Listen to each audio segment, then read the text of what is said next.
अस्सलामुअलैकुम स्टूडेंट्स, आज हम चैप्टर नंबर 2 साइमल्टेनियस इक्वेशन की एक्सरसाइज 2.1 का क्वेश्चन नंबर 25 सॉल्व कर रहे हैं। The straight line y is equals to 2x minus 2।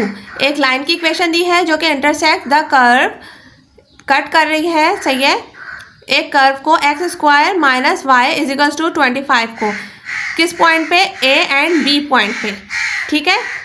और आगे उन्होंने हमें बताया है कि गिवन दैट a जो है ना वो लाई कर रहा है बिलो द एक्स एक्सिस, जो पॉइंट a है वो एक्स एक्सिस से नीचे आ रहा है, और the point p lies on A B, और एक पॉइंट दिया हुआ है जो कि a और b के बीच में कहीं लाई कर रहा है, सच दैट किस रेशो से, आगे उन्होंने रेशो बताया, ठीक है, इसलिए A P ratio P B, ठीक है।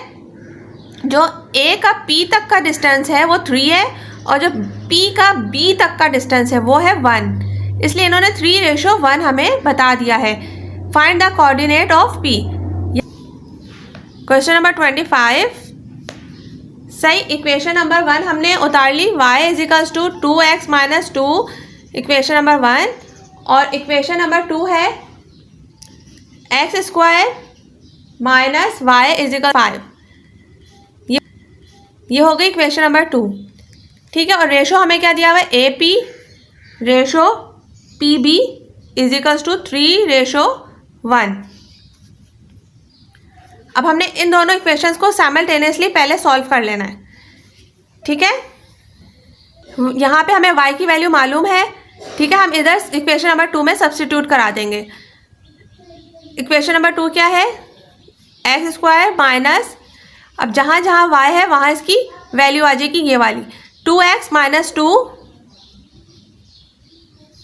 ब्रैकेट में, अगर यहाँ y के साथ प्लस होता तो हम सिंपली ऐसे उतार लेते, ब्रैकेट नहीं लगाते, लेकिन यहाँ पे y के साथ माइनस है तो इसलिए अभी हमें ब्रैकेट लगाया है, ठीक है।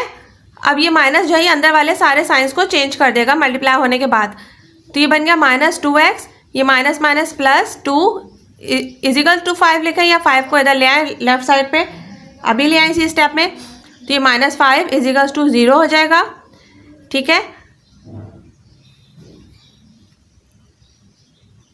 X square minus 2x plus minus minus हो रहा है, माइनस और बड़े का साइन आएगा, तो 5 में से 2 माइनस किया 3 आ गया इजिकल्स टू 0। अब ये बन गई इक्वेशन। अब आप चाहें इसको मिडल टर्म फैक्टराइज करके वो करें हैं, ब्रेक करें या सॉल्व करें, या जो है क्वाड्रेटिक इक्वेशन या क्वाड्रेटिक फॉर्मूला लगा के उसको सॉल्व करें, ठीक है। जो आपको इजी लगे आपने उस तरह सॉल्व कर देना है। X square minus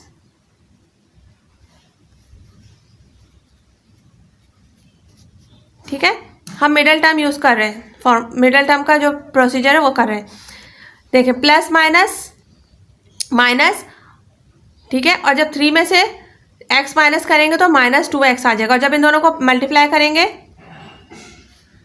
minus plus minus और 3x स्क्वायर आ जाएगा। ये हो गया मिडल टर्म ब्रेक करने का तरीका, ठीक है। अब इन दोनों टर्म्स में से हमने x कॉमन ले लिया, x माइनस 3 बचा, प्लस x कॉमन ले लिया, x नहीं 1 कॉमन ले लिया, ठीक है, इधर बचा x अंदर और -3, plus plus plus plus minus minus is equals to 0।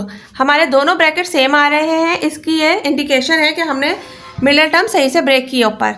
सी अब ये x ये +1 ये एक ब्रैकेट बन गया, और x -3 एक ब्रैकेट बन गया इजिकल्स टू 0, ठीक है। अब इन दोनों को हमने सिंपली इक्वेट करवा देना है, किसके साथ, 0 के साथ, तो x +1 is equals to 0, x -3 is equals to 0, x is equals to -1, एक वैल्यू आ गई x की -1, x इजिकल्स टू 3, ठीक है, जब 0 के पास जाएगा, और ये आगे वैल्यू x की दूसरी, ठीक है। अब यहीं पे हम इन दोनों को अगर नाम दे दें x1 x2, क्योंकि हमें आगे पता है कि फॉर्मूला हमने x1 x2 के हिसाब से ही लगाना है। अब हमने इनको सब्स्टिट्यूट करा देना है। इक्वेशन नंबर ये थी ना 2,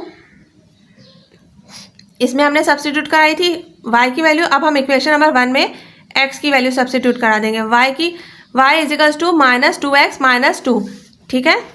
इधर लिखना है तो लिख लें सब्स्टिट्यूट, इस तरह ये आसानी रहती है कि हम क्या कर रहे हैं ये सारा पता चल जाता है। Substitute the value of equation, value of x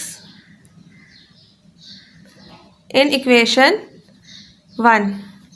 जब हम दोबारा कॉपी खोल के देखते हैं तो हमें पता होता है कि हमने कहाँ पे क्या काम किया, इसलिए हम ये छोटे छोटे सेंटेंसेस लिखते हैं बीच में। ठीक है, y is equals to 2x minus 2 है। अब यहाँ पे एक जगह हम सब्स्टिट्यूट करा देंगे -1 और एक दफ़ा हम सब्स्टिट्यूट करा देंगे 3।